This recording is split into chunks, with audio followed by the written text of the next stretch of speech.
You're focused on me? Please, for the love of God. If this isn't focused, I will kill myself. Okay, so you guys heard about this guy named you heard about this guy named Angry Joe? Of course you have.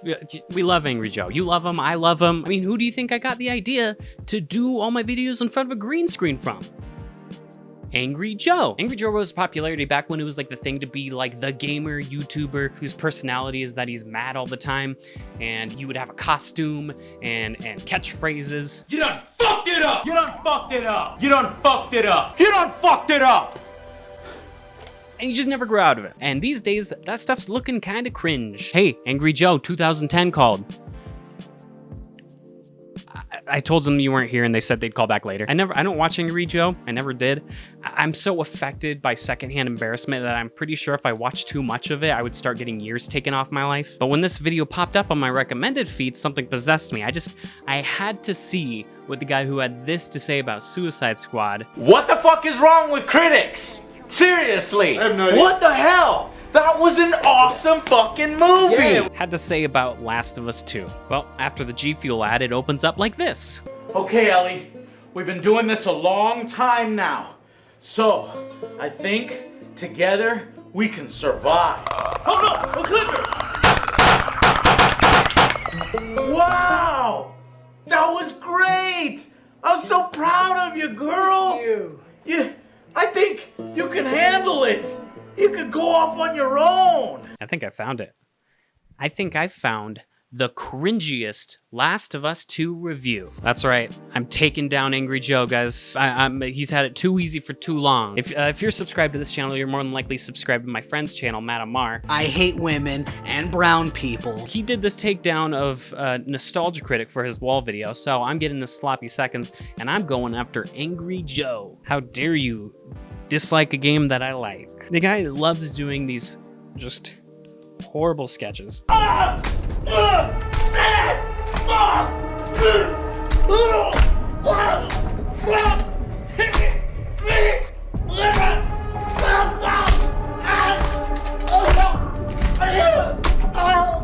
Look, I have no issues with you putting sketches in your review. I just ask that A, they're funny, and B, just that first thing. And look, I know funny. I watch Rick and Morty. Oh, also, I love this editing cut. I don't know who you are, where you're from, what you look like anymore, because I forgot. But I have a certain set of skills. Or how the fuck you got so big. Not exactly the level of quality you'd expect from a 3 million subscriber channel. I think it goes without saying that the sketch is pretty cringe. I hope I don't look too scruffy. I don't want to give him ammo for the response video. Now. Before everyone rushes to call me sexist, transphobic, intolerant, or as IGN would like you to believe, a basement-dwelling virgin. No one's calling you a basement-dwelling virgin. They just called you a virgin. This guy's never dwelled in a basement in his entire life, and I refuse to hear otherwise. It is pretty shitty for IGN to call somebody that. I mean, it was just the one person, but as we all know, she's like the one person who works for IGN, so her opinion definitely reflects that of everybody in the company. Oh, check it out. My wonderful girlfriend just sent me an Angry Joe gif. Thanks. And now, much of the things that made this previous game so great are now things that don't hold up here. They demolished the relationship that made that first game so strong. I'd say that kind of depends on your definition of demolished. If you're looking at it from a purely surface level perspective, then yeah, they demolished it. They killed Joel. Those fucks really are naughty. But if you're willing to look a little bit deeper, the story adds an insane amount of complexity and depth to this already great relationship. And that final scene, oh my god, that final scene, that was like an emotional orgasm. Yes, that is the best word to describe the relationship between this father and daughter figure. Joel's death is so undeniably rushed that the rest of the game, to me, started to become boring, predictable. Predictable, huh? The guy who read all the spoilers for the game before it even came out found the game predictable? Bro, that's nuts. Hey, why don't you show us a clip to illustrate how predictable you found the story, huh? So now, what we're gonna do is the rest of the game, we're just gonna do a revenge plot. A revenge plot? So you're telling me that with just the information that you got from Ellie telling everyone that she's going to get revenge, you were able to predict that the rest of the story would be a revenge plot? Boys, it's big brain time. Well, it's only half of the rest of the game. Remember, the other half we play as Abby. This is day 2 of filming Jeremy, and I'm here to say stop reading spoilers before you play the game. I didn't read any spoilers, and the game was a fucking roller coaster for me. I was gasping and clutching my pearls the whole ride. And then when the game was like, all right, now you're playing as fucking Christina Redfield, I was like, what? Luigi. Speaking of which, do you guys want to hear what this guy has to say about playing as Abby? See? Abby good, Ellie bad.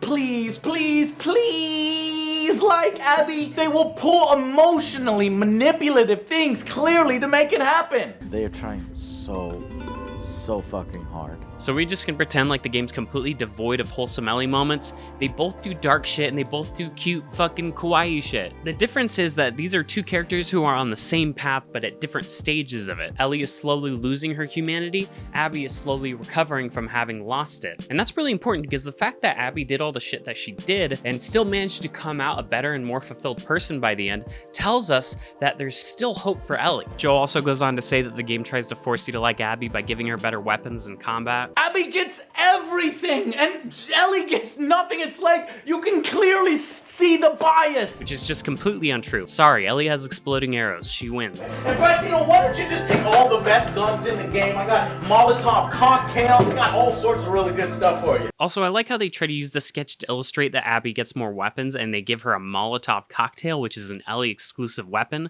Also, this sketch is cringe. Well, what do I get? Shut up, Ellie! Nobody's talking to you right now! This is about Abby, not everything is about you! Well, can I at least get a medikit?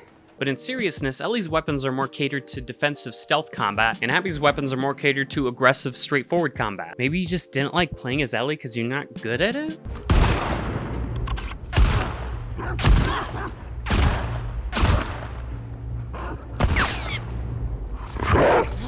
Nah, that can't be it.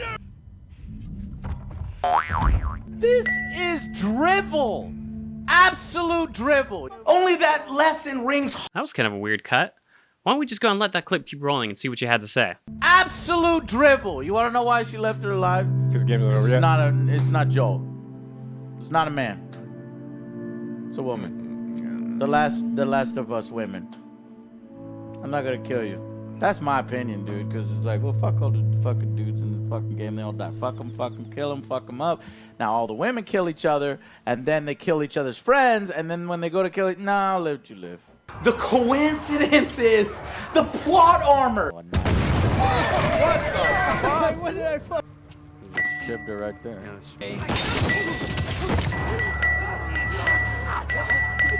Yeah, it is real distracting, isn't it? I don't think I've ever played a game where people are saved by the plot so much. 10 out of 10. But this kind of stuff punches you out of the story. And I'm sorry, when my suspension of disbelief is broken, I was trying my best to get it back and to get back into the story. You'll have to forgive me if I'm a little skeptical of that, because every time it cuts back to you and your friends playing the game, it seems like you're just there to roast it and validate your own preconceived notions about it. In fact, you even do this gag where you hate the game so much that you walk out in the middle of it. Joel! Tommy! And it was so funny, you did it twice. In the mud. How do you jump? Oh, there you go. You just have to be running. What? You guys are fucking leaving me? I don't want to play this shit. Look, I get it. You made a decision about the game before you played it. I don't even want to fucking play it anymore. It would be real embarrassing if you had to admit that you were wrong about the story. But are you really just gonna straight up lie about aspects of it to make your points? Why is the person that we connected with so fully in the first game given less than 5 minutes of meaningless game time? Maybe we played different games, but I'm pretty sure he was in there for a little bit more than 5 minutes. 5 minutes! This isn't even my edit. This is in the video. Joe, I appreciate you making clowning on you so easy, but you didn't have to do the edits for me. That's really considerate of you. Let's give him the benefit of the doubt. Maybe he's talking about specifically how long you play as him. I mean, that borders on false advertising from the ads that we've seen. I don't remember seeing any Joel gameplay in any trailers, but I got more Joel gameplay than I thought I was gonna get. I didn't think there'd be any. I'm not gonna watch the trailers for Red Dead Redemption 1 and get mad that you didn't get to play as his son more. Do you even know how pathetic you are? I'll murder you all! But then suddenly, we're gonna pull a 180 at the climax. You couldn't even give us the payoff that's due. You're like, well, what the fuck was the point in this then? Yeah, what kind of character would spend an entire game working towards a singular goal and then discover something new about themselves along the way and then change their mind at the last second? That's just bad writing. Look, I know you wanted to kill Abby, but I think you might just have a little too much hate in your heart. Maybe it's time to stop being so angry, Joe. You got so caught up and wanting to avenge Joel that you didn't realize how much the journey was hurting Ellie. All I wanted was for Ellie to let go of her hate and work on restoring the humanity that she lost along the way. And that's what happened. This scene was Ellie defeating the villain of the game. People say that the game has no real villain, but I disagree.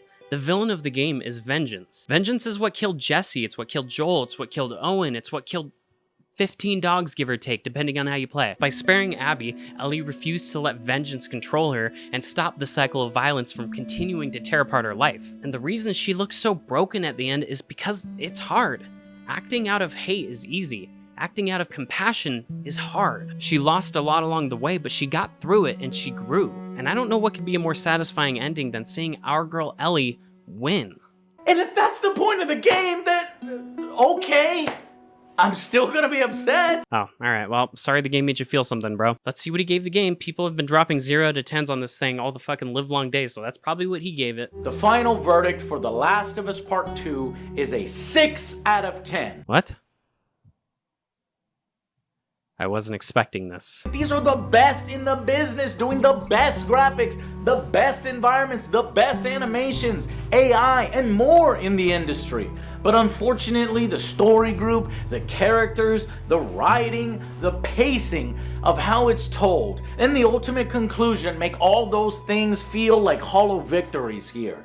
Oh my god, but is it beautiful. Wait, so even after everything, you're able to acknowledge all the objectively great stuff in this game and appreciate all the years of hard work and dedication and love that went into it, even if you disagree with the creative direction? That's pretty big of you, Joe. Maybe this isn't the cringiest Last of Us 2 review. Oh shit, but that's the title. Okay, I gotta find something. Alright, this is the cringiest Last of Us 2 review. I hate women and brown people.